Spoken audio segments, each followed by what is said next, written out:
Hello everyone, welcome to my YouTube channel Study Center. I hope you all are doing well और आपकी तैयारी भी अच्छे से चल रही होगी। हमारी DT प्लस भी TGT सोशल साइंस की एक सीरीज़ चल रही है जिसमें जितने भी PYQs हैं हम उनको आप लोगों के साथ डिस्कस कर रहे हैं और मैं कोशिश कर रही हूँ कि आपको जो क्वेश्चन आया है उससे रिलेटेड जो भी आपका टॉपिक है उसको मैं पूरा करा दूँ। ऐसा नहीं कि जैसे एक क्वेश्चन आया है तो उससे रिलेटेड जो भी चांसेस बन सकते हैं एग्ज़ाम में आने के वो कंटेंट मैं आपको डिलीवर करने की कोशिश कर रही हूँ। अगर आप फर्स्ट टाइम विज़िट कर रहे हैं तो चैनल को सब्सक्राइब करना ना भूलें और वीडियो को लाइक ज़रूर करें। अगर आप सब्सक्राइब करके बेल आइकन को क्लिक करेंगे तो नेक्स्ट वीडियो जब मैं अपलोड करूँगी तो आपके पास सबसे पहले नोटिफिकेशन आ जाएगा।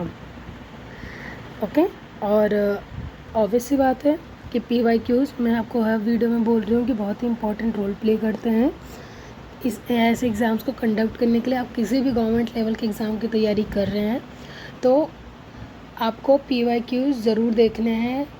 उससे आपके बेनिफिट्स क्या क्या होते हैं। सबसे पहला बेनिफिट होता है कि PYQ क्या होता है, रिपीट होते हैं, तो उससे जो आपकी स्कोरिंग है वो इंक्रीज़ हो जाएगी ऑटोमेटिकली। सेकेंड थिंग, आपको लेवल पता चल रहा है कि किस लेवल का क्वेश्चन पूछा जा रहा है, कितने इजी क्वेश्चन आ रहे हैं, मॉडरेट आ रहे हैं, और अगर टफ़ आ रहे हैं तो कितने क्वेश्चन टफ़ आ रहे हैं, कैसे लेवल के टफ़ क्वेश्चंस आ रहे हैं। फिर आपको अपनी स्ट्रैटेजी कैसे प्रिपेयर करनी है, किस कंटेंट को कितना मतलब कि आपको टाइम देना है, कैसे पढ़ना है, कहाँ से पढ़ना है। क्योंकि अगर आप जस्ट बुक से थोरली रीड करके डायरेक्ट आप PYQ करेंगे तो आपसे क्वेश्चन सॉल्व नहीं होंगे अनटिल एंड अनलेस कि आप उसे कम से कम 2 से 3 बार प्रैक्टिस करें, तब जाके आपके क्वेश्चंस सॉल्व होने स्टार्ट हो जाएंगे। क्योंकि अगर आप मेरी वीडियो देख रहे होंगे तो आपको मैं जैसे कोई क्वेश्चन आया कि ये वाला पास कौन से स्टेट में लोकेटेड है या फिर कौन से माउंटेन रेंजेस को कनेक्ट करता है, तो ये आप बुक में रेयर ही चांसेस है कि आप 6th to 10th या 12th तक ही अगर आप NCERT रीड कर रहे हो तो उसमें आपको हार्डली ही इन सब के बारे में पता चलेगा। और उसमें कंटेंट इतना होता है आपका ध्यान ही नहीं जाएगा कि मुझे क्या क्या चीज़ें पढ़नी है, क्या क्या चीज़ें छोड़नी है, कौन सा ज़्यादा इम्पॉर्टेंट है। उसमें आप ज़्यादा बोर हो जाएंगे और आपके पास कंटेंट भी बहुत ज़्यादा हो जाएगा, उसमें आप कंफ्यूज हो जाएंगे बहुत ज़्यादा। तो अगर आपको स्ट्रैटेजी अच्छी बनानी है तो आपको PYQ सॉल्व करने ही पड़ेंगे। आप एक बार अच्छे से थोरली रीड कर लीजिए। आपको जहाँ तक लगता है 10th तक रीड करनी है NCERT या 12th तक, मैं तो आपको रिकमेंड करूँगी सबसे पहले आपको DT प्लस बी का सिलेबस देखना है। फिर उसके बाद उस सिलेबस को अपनी बुक से मैच करिए। अगर कुछ टॉपिक्स ऐसे होंगे जो 11th 12th की बुक्स में भी मिलेंगे, ऐसा नहीं है कि सारे मतलब आपको 10th के अंदर तक मिल जाएंगे, लेकिन आपको सिर्फ उन्हीं स्पेसिफिक टॉपिक्स को रीड करना है। ऐसा नहीं कि आपको पूरी बुक रीड करनी है। क्योंकि अगर आप देखेंगे तो कुछ अगर आपके पास जैसे 9th क्लास में 6 चैप्टर है किसी बुक में, तो उसमें से सिर्फ 3 चैप्टर या 4 चैप्टर ऐसे होंगे जो आपके सिलेबस में हैं, तो 2 चैप्टर एक्स्ट्रा क्यों पढ़ेंगे उसके, ठीक है। तो आप ये स्ट्रैटेजी यूज़ करिए कि आप सबसे पहले सिलेबस देखिए अपना DT प्लस बी का, और उसके बाद उसको अपनी जो भी आपके पास NCERT उससे मैच करो, थोरली उसे रीड कर लो 1 बार 2 बार, कंटेंट आपका क्या हो जाएगा, क्लियर हो जाएगा। फिर PYQ सॉल्व करो। PYQs में मैं आपको क्वेश्चंस करा रही हूँ, क्वेश्चन के साथ साथ मैं आपको एक्सप्लेनेशन दे रही हूँ। आप मेरी वीडियो को एक बार देखेंगे, नोट्स बनाएंगे। नहीं तो अगर आपको PDF बनानी तो आप स्क्रीनशॉट लेके PDF बना सकते हैं, ठीक है। और फिर उसके बाद नोट्स बना लिया आपने फर्स्ट टाइम में, फिर दूसरी बार आप वीडियो को देखेंगे, नोट्स आपके पास रहेंगे, आप उसे 3-3 4-4 दिन में रिवाइज़ करते रहेंगे। और जो मैं आपको क्वेश्चन के साथ साथ आपको कंटेंट प्रोवाइड कर रही हूँ वो भी आपका साथ के साथ होता जाएगा, लर्न होता जाएगा, रिवाइज़ होता जाएगा मल्टीपल टाइम्स। तो नेक्स्ट टाइम अगर वही क्वेश्चन नहीं है, उससे रिलेटेड क्वेश्चन आ गया, तो क्या करेंगे, आप उसे ईजिली आंसर दे सकते हैं। तो ऐसे आपको एक कंसाइज स्ट्रैटेजी बनानी है आपको एग्ज़ाम क्लियर करने के लिए, ठीक है। तो जैसा कि मैंने आपको बता रखा है कि ये सिर्फ DT प्लस बी के लिए नहीं, KVS NVS या फिर आप किसी भी एग्ज़ाम के लिए प्रिपेयर कर रहे हैं, BPSC भी होता है, RPSC भी आया हुआ है। तो अगर आप किसी भी एग्ज़ाम के लिए प्रिपेयर कर रहे हैं, ठीक है, उन सब के लिए ये वीडियो क्या कर सकते हैं, रिकमेंड कर सकते हैं। आपके नियर में या आपके रिलेशन में कोई भी TGT सोशल साइंस के लिए या फिर TGT सोशल साइंस के लिए क्या कर रहा है, प्रिपेयर कर रहा है, तो आप उसे क्या करेंगे, ये वीडियो रिकमेंड कर सकते हैं, ठीक है। तो ये पेपर है हमारा 1 अक्टूबर 2021 का, और शिफ्ट सेकेंड में ये पेपर आया था, ठीक है। तो जो क्वेश्चन आए थे मैं आपको वही क्वेश्चंस करवा रही हूँ, ठीक है। तो चलिए स्टार्ट करते हैं हम आज की सीरीज़ को अपनी। आई होप इतना वो क्लियर हो गया होगा। अगर आपको कुछ भी डाउट आता है तो आप कमेंट बॉक्स में मेंशन करेंगे। अगर आपको उसी पे रिस्पांस मिल जाता है कमेंट में तो ठीक है, अदरवाइज़ आप नेक्स्ट वीडियो देखेंगे। मैं आपको नेक्स्ट वीडियो में हेल्प प्रोवाइड करने की पूरी कोशिश करती हूँ, ठीक है। तो फर्स्ट क्वेश्चन है हमारा आज का, which invention of James Hargreave contributed to industrial revolution in the 80th century. तो इसमें पूछा है कि जेम्स हैग्रीव ने एक इन्वेंशन करी थी, वो कौन सी इन्वेंशन थी। तो सबसे पहले चलो मैं पहले आंसर बता दूँ, फिर आपको एक ट्रिक बताऊंगी कि इसको आप कैसे मतलब याद कर सकते हैं, क्योंकि मैंने अभी आपको बताया कि हमारे पास इतनी सारी चीज़ें हैं लर्न करने के लिए, वो हो नहीं पाएगा। तो आपको क्या करना है कि चीज़ों को लिंक करना है। अगर आप लिंक करेंगे ना तो उससे आप ईजिली याद कर सकते हैं। तो ऑप्शन हमारे पास इलेक्ट्रिकल ग्रिड का इन्होंने इन्वेंशन करा था, फ्लाइंग शटल का करा था, स्टीम इंजन का करा था, या फिर स्पिनिंग जेनी का किया था। तो हमारा राइट आंसर क्या हो जाएगा यहाँ पर, स्पिनिंग जेनी। स्पिनिंग जेनी होता है ना जो धागा काटने के लिए, इन सब के लिए यूज़ होता है, ठीक है। इससे क्या होता था कि जो हम वो बनाते थे, कपड़े बनाते थे, इससे क्या होता था मशीन से बन जाता था। तो मैं आपको क्या कहते हैं चीज़ बता देती हूँ कि आप कैसे कनेक्ट करेंगे या कैसे लिंक करेंगे। तो यहाँ पर अगर आप देखें इनके नाम में हैग्रीव है, तो आप इससे क्या बना सकते हैं, वीव। और वीव का मतलब भी क्या होता है, बुनना होता है। तो इसका आंसर क्या हो जाएगा, स्पिनिंग जेनी। तो मतलब जब मैंने याद किया था तो मैंने ऐसे याद करा था कि इनके नाम में क्या है, कुछ चीज़ें आपको लिंक हो जाएंगी, कुछ चीज़ें हो सकता है कि ना हो। जैसे मैंने आपको एक आत्मा वाला बताया था, जिसमें जो मतलब 4 स्टेट्स थे अपने शेड्यूल्स में, जिन्हें स्पेशल जोन में रखा गया था। याद होगा अगर आपको, शेड्यूल 6 के बारे में मैंने आपको समझाया था अच्छे से। तो स्पिनिंग जेनी का भी काम होता है कपड़े को बुनना, और इनके नेम में ही अगर हम देखें तो जेम्स हैग्रीव है, और जिसे हम क्या वीव बना सकते हैं, जिसका मतलब क्या होता है, बुनना, ठीक है। तो आई होप ये छोटी छोटी चीज़ें हैं जो हेल्प करती होंगी आपको कॉन्सेप्ट लर्न करने में। बाकी अगर आपके पास कुछ पहले से है तो बिल्कुल भी आप उसमें अल्टर नहीं करेंगे, नहीं तो कंफ्यूज हो जाएंगे। आप अपने वाले को ही उसे कंटिन्यू रखेंगे। तो स्पिनिंग जेनी बनाई गई थी 1764 में, और इसको पेटेंट करवाया था 70 में। तो इसका फंक्शन क्या था, single worker to spin multiple spool of thread simultaneously increasing yarn production. तो क्या हो सकता था, किसी एक कपड़े को बनाने के लिए अगर मान लीजिए कि 2-3 वर्कर मिलके 1 हफ्ते का टाइम ले रहे हैं, लेकिन इसमें क्या होता था, एक वर्कर आधे 1 घंटे में वो काम कर लेता था। तो इससे क्या होता था, प्रोडक्टिविटी काफ़ी ज़्यादा इंक्रीज़ हो गई थी, ठीक है। तो इससे क्या होता है, टेक्सटाइल इंडस्ट्री में रिवोल्यूशन आ जाता है। ऑब्वियसली बात है, जो काम 10 इंसान मिलके 1 हफ्ते में कर रहे हैं, वही काम 1 घंटे में 1 इंसान कर रहा है। तो ऑब्वियसली बात है कि हमारा क्या हो जाएगा, उसमें रिवोल्यूशन आएगा। नेक्स्ट है, मैनुअल लेबर को इसने डिक्रीज़ कर दिया था। And pair the way large scale factory, इसने क्या करा, लार्ज स्केल फैक्ट्री के लिए क्या राह दिखाया। And played a key role in shift from cottage industry to industrial manufacturing. तो कॉटेज इंडस्ट्री से किस पे शिफ्ट हुई है, मैन्युफैक्चरिंग इंडस्ट्री में शिफ्ट होने लग गया, ठीक है। जैसा कि आपको पता हो, कॉटेज मतलब छोटी मोटी इंडस्ट्री जहाँ पे वर्कर्स खुद मिलके काम कर रहे हैं, बट अब यहाँ पे क्या हो गया, मैन्युफैक्चर होने लग गया, ठीक है। सो ये कुछ इन्वेंशंस हैं जिसे मैंने आपके लिए यहाँ पर लगा दिया है। तो स्पिनिंग जेनी जेम्स हैग्रीव ने बनाया था 64 में। आपसे क्वेश्चन पूछ सकता है, क्योंकि अगर स्पिनिंग जेनी के बारे में पूछ लिया तो ये भी पूछ सकता है। वाटर फ्रेम रिचर्ड आर्कराइट ने बनाया 69 में। स्पिनिंग म्यूल सैमुअल, अब यहाँ पे नाम में आप देख लीजिए, यहाँ पर म्यूल है, यहाँ पर भी म्यूल है। तो ये आप इसे क्या कर सकते हैं, कनेक्ट कर सकते हैं अगर आप चाहें तो। देन स्टीम इंजन तो जेम्स वॉट ने करा था, ये आप सबको पता है। फ्लाइंग शटल जॉन की ने बनाया था, ठीक है। और पावर लूम एडमुंड कार्टराइट ने बनाया था।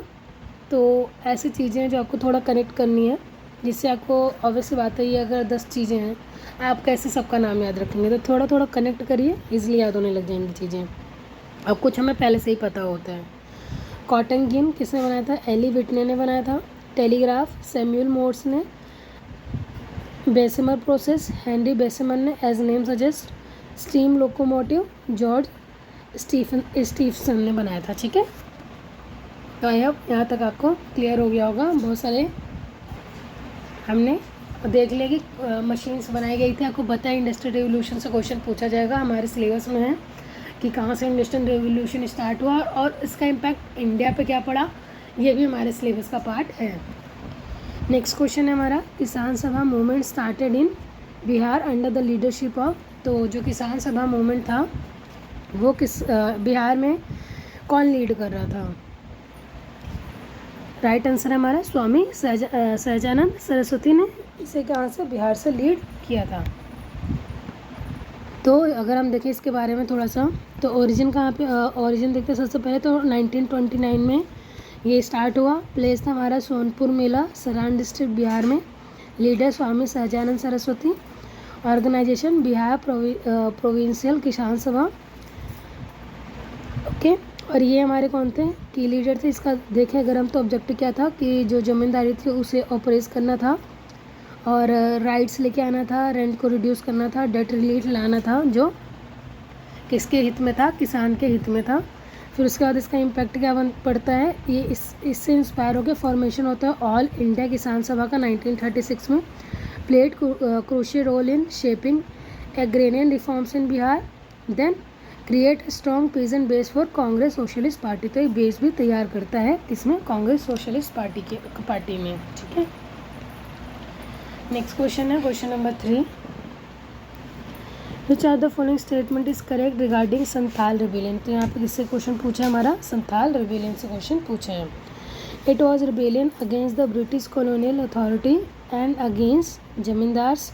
ओके, तो ये ब्रिटिश कॉलोनियल अथॉरिटी के और जो जमींदार थे उनके अगेंस्ट में रिवॉल्ट था ये फिर रिबेलियन था। तो यहाँ पर आप देख सकते हैं इसका टाइम पीरियड भी दे रखा है। It took place at present day Jharkhand and part of West Bengal. तो यहाँ पर प्लेसेस के बारे में डिस्कशन किया गया है कि ये झारखंड और वेस्ट बंगाल के रीजन में हुआ था। तो राइट आंसर हो जाएगा हमारा ऑप्शन नंबर सी, यानी कि दोनों ही जो स्टेटमेंट दे रखे हैं हमारे संथाल रिबेलियन से रिलेटेड, वो दोनों ही क्या है, हमारे सही हैं। तो यहाँ पर आपको संथाल रिबेलियन से रिलेटेड 2 फैक्ट्स बताए गए हैं, इनको भी आप याद रख लेंगे, क्योंकि अगर आप देखेंगे तो यहाँ पर संथाल का पूरा निचोड़ ही आपको दे दिया गया है कि संथाल रिबेलियन किस ईयर में कंडक्ट हुआ, क्या इसका ऑब्जेक्टिव था और क्या इसका रीज़न था। तो यही क्वेश्चंस आपके हो सकते हैं, आपके टाइम पे बन सकते हैं। सो संथाल रिबेलियन टाइम पीरियड दे दिया, उसके बाद प्रेजेंट डे कहाँ पर है, झारखंड में है। और जो लीडर्स थे इसके सिद्धू और कन्हू हमने सुना है, 2 इसके क्या होते हैं, लीडर होते हैं।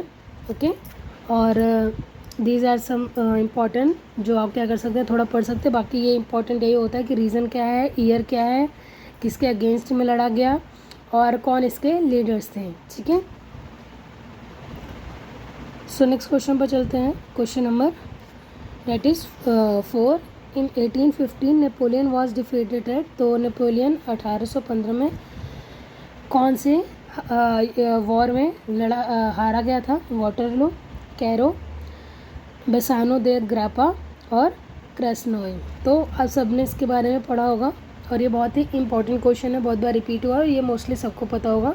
तो इसका राइट आंसर क्या हो जाएगा कि 1815 में नेपोलियन डिफीट होता है, वाटरलू की जो वॉर होती है। एंड इसके बाद इसको हटा दिया जाता है, जिससे बाद में इसके स्टमक कैंसर से क्या हो जाती है, इसकी डेथ हो जाती है।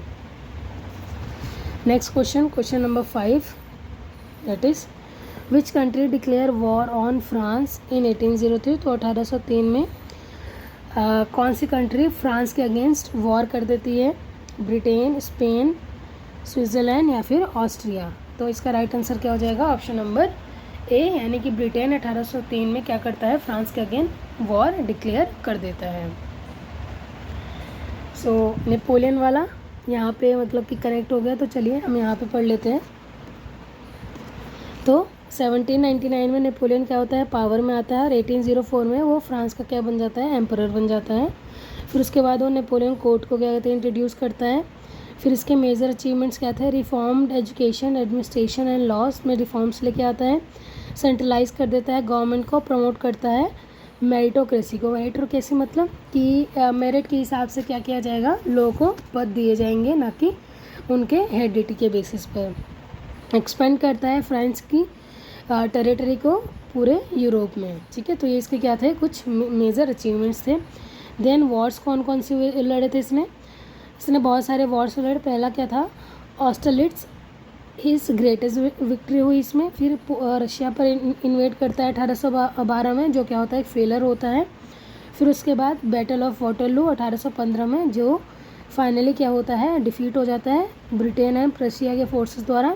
और इसको कहाँ कर दिया जाता है, एल्बा में एक्साइल कर दिया जाता है, जहाँ पे एस्केप एंड रूल 100 डेज। फिर उसके बाद after Waterloo exile Saint Helena. सबसे पहले इसे 1814 में एल्बा में एक्साइल किया जाता है, जहाँ पे वो वापस आ जाता है। फिर उसके बाद जब वाटरलू की बैटल होती है तो इसको सेंट हेलेना में भेजा जाता है, जो कि कहाँ है, आइलैंड है, कहाँ का, अटलांटिक आइलैंड है एक, और जहाँ पे वो 5 मई 1821 को मर जाता है। बोला जाता है कि स्टमक कैंसर इसको हो गया था। ठीक है, तो ये पूरा टाइम लाइन है नेपोलियन के बारे में। नेक्स्ट क्वेश्चन हमारा question number 6। The king Louis 16 calls for state general meeting.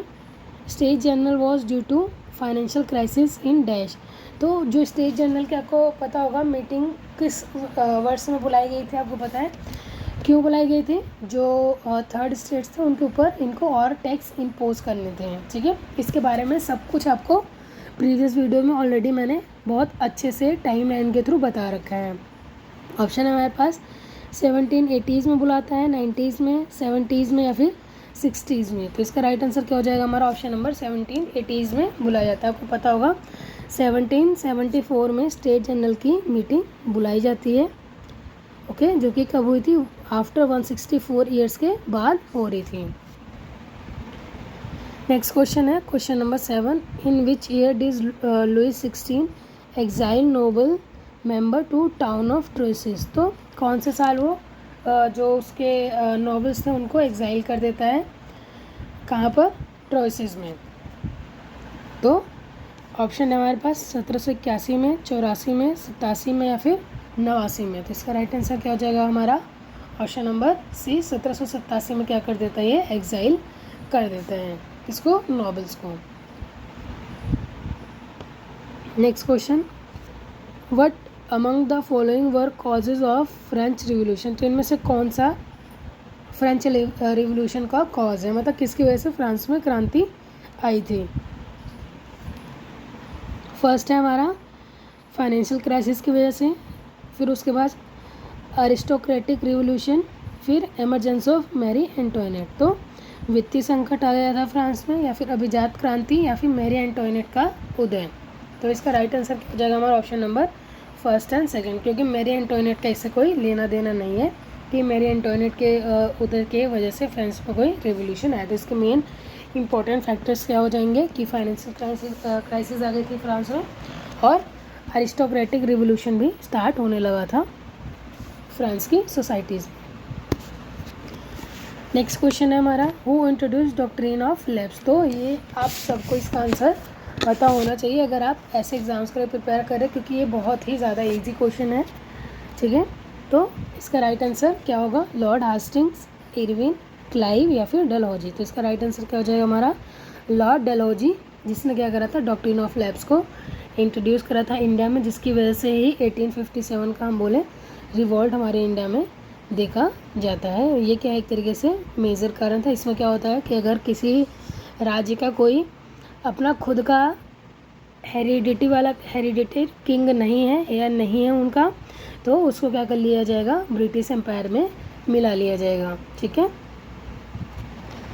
Next question, question number 10। When was Lucknow recaptured by the British. तो 1857 का रिवोल्ट हुआ, तो उसके बाद जब जहाँ जो किंगडम अगेंस्ट में थी उन्हें क्या किया गया था, ब्रिटिशर्स द्वारा आराम से रिकैप्चर कर लिया गया था। तो ये डेट पूछ रहा है कि लखनऊ को किस टाइम रिकैप्चर किया गया था। तो आप इन डेट्स को भी लर्न करके जाएंगे। आपको पता होगा एक में दिल्ली के बारे में भी पूछा गया था, इसमें लखनऊ के बारे में पूछा गया है। तो अगर आप देखेंगे तो आपसे सारी चीज़ें पूछी जा रही हैं, ऐसा नहीं है कि कुछ भी छोड़ा जा रहा है। कुछ क्वेश्चंस में हमसे पासेस के बारे में पूछा गया, कुछ क्वेश्चंस में हमसे माउंटेन रेंजेस के बारे में पूछा गया। अब इन क्वेश्चन, और आपको पता होगा कुछ क्वेश्चन में जो हमारे क्वाड्रिलेटरल गोल्डन क्वाड्रिलेटर्स हैं उनके बारे में पूछा गया। और यहाँ पर मतलब हर एक चीज़ में आपको पता होना चाहिए जो आपके सिलेबस का पार्ट है। अगर आप वो आपके पोर्शन में नहीं आ रहा तो नेक्स्ट पोर्शन में हो सकता है वो आ जाए, नेक्स्ट शिफ्ट में वो आ जाए, ठीक है। तो मार्च 1858 में, मई 1857 में, जून 1858 में, या फिर जुलाई 1857 में। तो लखनऊ को कब कैप्चर किया गया था? मार्च 1858 में कैप्चर कर लिया जाता है ब्रिटिशर्स द्वारा। Next question number 11। At the time of announcement of partition of Bengal who was the viceroy of India? तो अब यहाँ पर आप देखेंगे तो वाइसरॉय से रिलेटेड क्वेश्चन ज़्यादा पूछ रहा है, और आप इसके लिए मेरी प्रीवियस वीडियो को ज़रूर रिकमेंड करें, क्योंकि एक PYQ में पूछा गया था तो मैंने सारे टाइमलाइन के थ्रू आपको वाइसरॉय करवाए थे। अगर आपने प्रीवियस वीडियो देखी होगी तो आई होप आपने नोट्स बनाया होगा, और नोट्स बनाया तो आप नोट्स को देखेंगे तो ये आपको ईजिली याद रहेगा और आप इस क्वेश्चन का आंसर दे सकते हैं। तो ये कुछ छोटी छोटी टेक्निक्स है जिन्हें आप क्या करेंगे, यूज़ करेंगे तो आपको प्रॉब्लम नहीं आएगी। तो पूछ रहा है कि जब बंगाल का विभाजन हो रहा था तो उस टाइम पे हमारा वाइसरॉय कौन था? लॉर्ड इरविन, कर्जन, डफरिंग या फिर डलहौजी? तो ऑब्वियस सी बात है, आपको सबसे पहले अगर पता है तो आप खुद ही एलिमिनेट कर लेंगे। ये नहीं हो सकते, 1857 का रिवोल्ट हुआ इसके टाइम पे, इसकी वजह से। फिर डफरिंग नहीं हो सकता क्योंकि डफरिंग के टाइम पे हमारा क्या होता है, इंडियन नेशनल कांग्रेस होती है। फिर लॉर्ड इरविन नहीं हो सकते क्योंकि तो 1930s के आसपास हैं, जब 1931 में गांधी इरविन पैक्ट साइन होता है। तो कौन बचा हमारे पास? Lord Curzon. तो हमारा राइट आंसर क्या हो जाएगा?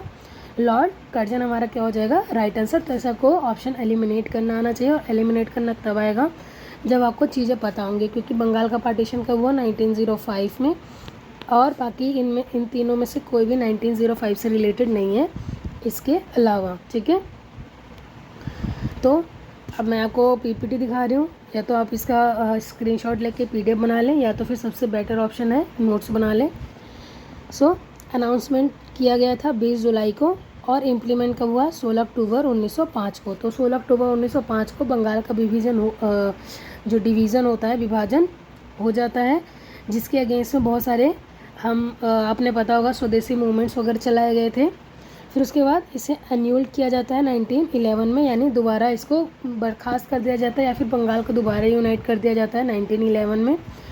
तो उस टाइम पे कौन था? लॉर्ड डलहौजी था, वाइसरॉय ऑफ इंडिया। ये कब टाइम पीरियड इसका क्या था? 1899 से 1905 तक था।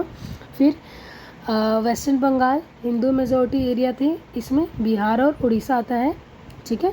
बिहार, उड़ीसा और जो हमारा आज का वेस्ट बंगाल वाला पार्ट है, क्योंकि इसमें हिंदू की मेजॉरिटी ज़्यादा थी। फिर उसके बाद ईस्टर्न बंगाल एंड असम, तो इसमें मुस्लिम लोग ज़्यादा थे। और इसमें कौन कौन से एरिया थे? Muslim majority area including Dhaka, जो कि क्या है? बांग्लादेश की आपको पता होगा कैपिटल है, and Chittagong, Rajshahi hill and hill Tippera. Then capital of eastern Bengal का किसको कैपिटल बनाया जाता है? ढाका को बनाया जाता है। और population of Bengal presidency before partition, तो ये पॉपुलेशन थी उनकी जब पार्टीशन नहीं हुआ था, उससे पहले। तो यहाँ पर आपको बता दिया गया है कि 1905 में लॉर्ड कर्जन ने क्या किया? उसका विभाजन किया, जिसकी वजह से क्या होते हैं? स्वदेशी आंदोलन होते हैं, और 1911 में इसे रद्द भी कर दिया जाता है। आई होप इतना आपको क्लियर हो गया होगा। अब देखिए, गांधी इरविन पैक्ट से रिलेटेड क्वेश्चन पूछ लिया गया, तो कौन से ईयर में हुआ था? मैंने अभी आपको थोड़ी देर में बताया था।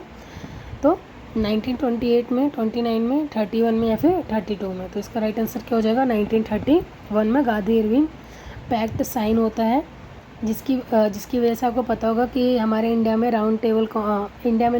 इंग्लैंड में राउंड टेबल कॉन्फ्रेंसेस होते थे, जिसमें से कांग्रेस ने पहली हुई थी 1930 में, दूसरी होती है 31 में, और तीसरी हमारी राउंड टेबल होती है 32 में। तो इसमें से सिर्फ एक था जिसको क्या किया गया था? गांधी ने अटेंड किया था। वो भी किस वजह से? क्योंकि गांधी इरविन का समझौता हुआ था, और उसमें इन्होंने राउंड टेबल में गांधी को और कांग्रेस पार्टी को बुलाया था अपने इस राउंड टेबल कॉन्फ्रेंस में। नेक्स्ट क्वेश्चन नंबर 13, और BPSC में एग्जैक्ट डेट पूछ ली गई थी। अगर आपको पता होगा जो TRE 2.0 हुआ था आई गेस, तो उसमें एग्जैक्ट डेट पूछी गई थी कि कौन सा डेट को गांधी इरविन पैक्ट साइन हुआ था। तो आप एक बार उसको भी देख लेंगे। सारे जो भी आपको पता है चीज़ें रिलेटेड ही रहती हैं एक दूसरे से।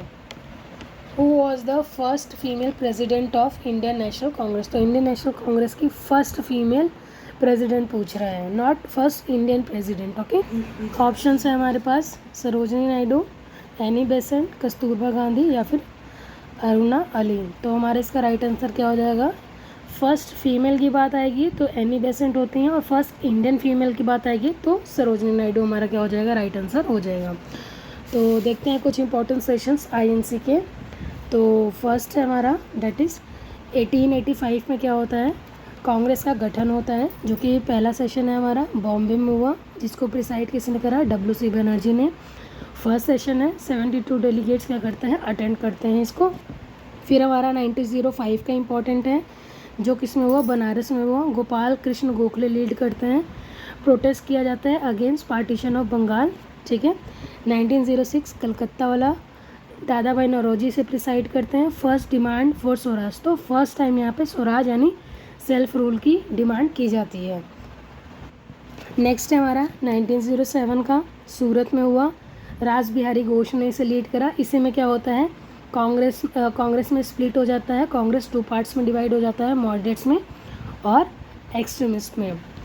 फिर 1916 का इम्पॉर्टेंट है, लखनऊ जिसमें अंबिका चरण मंजूमदार, जिसे हम AC मंजूमदार के नाम से भी जानते हैं, जिसे प्रिसाइड कर रहे थे। और इसमें क्या होता है, लखनऊ पैक्ट, कांग्रेस और मुस्लिम लीग के बीच में पैक्ट साइन होता है।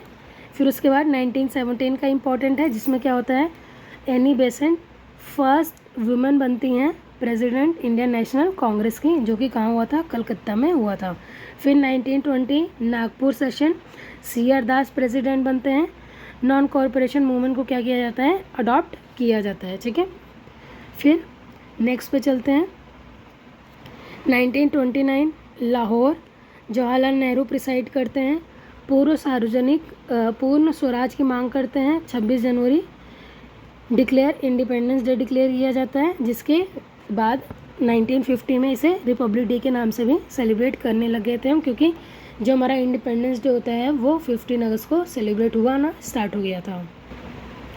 एंड 1931 कराची, वल्लभ भाई पटेल, फंडामेंटल राइट्स और इकोनॉमिक पॉलिसी का रिजोल्यूशन लिया जाता है यहाँ पर। 1939 त्रिपुरा सेशन होता है, सुभाष चंद्र बोस इसके लीडर बनते हैं। कन्फ्लिक्ट होता है गांधी जी के बीच, और सुभाष चंद्र बोस क्या करते हैं, रिज़ाइन कर देते हैं। इससे पहले जो 38 वाला होता है उसमें वो पूरा ही प्रेसिडेंट रहते हैं, लेकिन 39 में दोबारा इन्हें इलेक्ट कर लिया जाता है, जबकि गांधी जी किसी और को सपोर्ट कर रहे थे। तो इसकी वजह से क्या होता है, कन्फ्लिक्ट होता है इन दोनों के बीच में, और सुभाष चंद्र बोस क्या कर देते हैं, कांग्रेस से रिज़ाइन कर देते हैं। फिर 1942 में बॉम्बे में हुआ, मौलाना अबुल कलाम आज़ाद लॉन्च करते हैं क्विट इंडिया मूवमेंट को।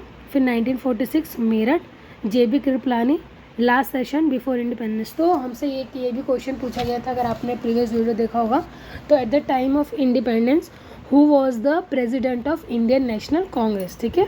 तो हमारा राइट आंसर क्या हो जाएगा उस टाइम पे, JB कृपलानी। और सबसे ज़्यादा टाइम के लिए कौन रहते हैं, मौलाना अबुल कलाम आज़ाद सबसे ज़्यादा टाइम के लिए क्या बनते हैं, प्रेसिडेंट बनते हैं, किसके, इंडियन नेशनल कांग्रेस के। और इससे पहले एक और चीज़, 1924 का जो सेशन होता है उसे महात्मा गांधी प्रिसाइड करते हैं, जो कि कहाँ का होता है, बेलगांव का होता है। और यही एक सेशन होता है जिसे महात्मा गांधी प्रिसाइड करते हैं। और उसके बाद 1925 में हमारी सरोजिनी नायडू क्या करती हैं, प्रिसाइड करती हैं इंडियन नेशनल कांग्रेस को, और ये क्या बनती हैं, फर्स्ट इंडियन फीमेल बनती हैं, ठीक है, जो कांग्रेस को प्रिसाइड करती हैं, ठीक है। तो चलते हैं नेक्स्ट क्वेश्चन पर, question number 14। Where was Bal Gangadhar Tilak imprison in 1908 where he serve 6 year of imprisonment. तो आपको पता होगा कि इनके जो न्यूज़पेपर था वो काफ़ी रिवोल्यूशनरी टाइप था, तो इसकी वजह से क्या किया जाता है, इनको 1908 में इम्प्रिजन कर दिया जाता है 6 ईयर्स के लिए। तो पूछ रहा है कौन सी जेल में इन्हें भेजा गया था, जिसका ऑप्शन है हमारे पास मांडले, रंगून, काला पानी या फिर येरवाड़ा। तो इसका राइट आंसर क्या हो जाएगा, हमारा ऑप्शन नंबर ए हमारा क्या हो जाएगा राइट आंसर, यानी कि मांडले की जो जेल थी इसमें इनको 6 साल के लिए सज़ा सुनाई जाती है, किसको, बाल गंगाधर तिलक को। Next question, question number 15। In which year did the famous Surat split of the Indian national Congress happen. तो अभी जस्ट हमने इंपॉर्टेंट सेशंस पढ़ा, तो इस क्वेश्चन का आंसर हम देखते हैं क्या होगा। तो जो सूरत स्प्लिट हुआ था वो कौन से साल हुआ था? 1917, 1907, 1908, 1909 या फिर 1910। तो इसका आंसर क्या हो जाएगा हमारा? 1907। जस्ट अभी हमने इसके बारे में पढ़ा, ठीक है। चलते हैं नेक्स्ट क्वेश्चन पर, that is question number 16। Who was the founder of Bolshevik party? तो बोल्शेविक पार्टी का फाउंडर कौन था? तो ये क्वेश्चन हमारा ऑब्वियस सी बात है, अब आपको पता चल गया होगा किससे रिलेटेड है, रशियन रिवॉल्यूशन से रिलेशन है इसका। तो लेव केमेनेव, मिखेल ऑलमिंस्की, एनाटोली लोनाचास्की या फिर व्लादिमीर लेनिन। तो जहाँ पे भी आपका रशियन रिवॉल्यूशन का नाम आएगा, बोल्शेविक पार्टी आई, तो आज सबका माइंड क्लिक करना चाहिए व्लादिमीर लेनिन, क्योंकि इनका बहुत ही इंपॉर्टेंट रोल होता है रशियन रिवॉल्यूशन में, ठीक है। ये क्या करते हैं? बोल्शेविक पार्टी को लीड करते हैं। और बाद में आपको पता होगा कि अप्रैल थीसिस भी आता है, और उसे भी किसने दिया था? हमारे व्लादिमीर लेनिन ने ही दिया था अप्रैल थीसिस को, जो किस ईयर में दिया था? 1917 में दिया था, ठीक है। आई होप इतना आपको क्लियर होगा। Next question, question number 17। During the Russian revolution a council of workers deputies also known as. तो रूसी क्रांति के दौरान वर्कर्स डिपो की एक परिषद को डैश के रूप में भी नामित किया गया था। किस नाम से जानते थे?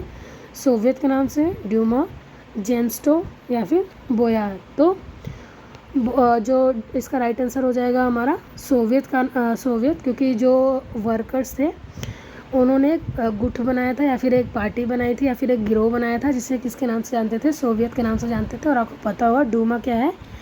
रशिया की पार्लियामेंट्री जो पार्लियामेंट को बोलते हैं डूमा, ठीक है। Next question, question number 18।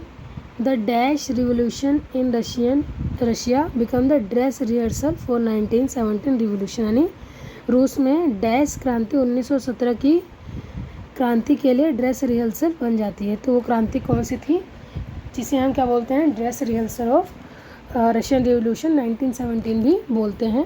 1912 की, 1905 की, 1910 की या फिर 1907 की। तो इसका राइट आंसर क्या हो जाएगा? जो 1905 की क्रांति होती है रशिया में, जिसमें ड्यूमा बनती है, फिर उसे बर्खास्त कर दिया जाता है। तो ये एक ड्रेस रिहर्सल की तरह बन जाती है, जो 1917 में क्रांति होती है दोबारा रशिया में, ठीक है। नेक्स्ट क्वेश्चन पर चलते हैं, क्वेश्चन नंबर 19।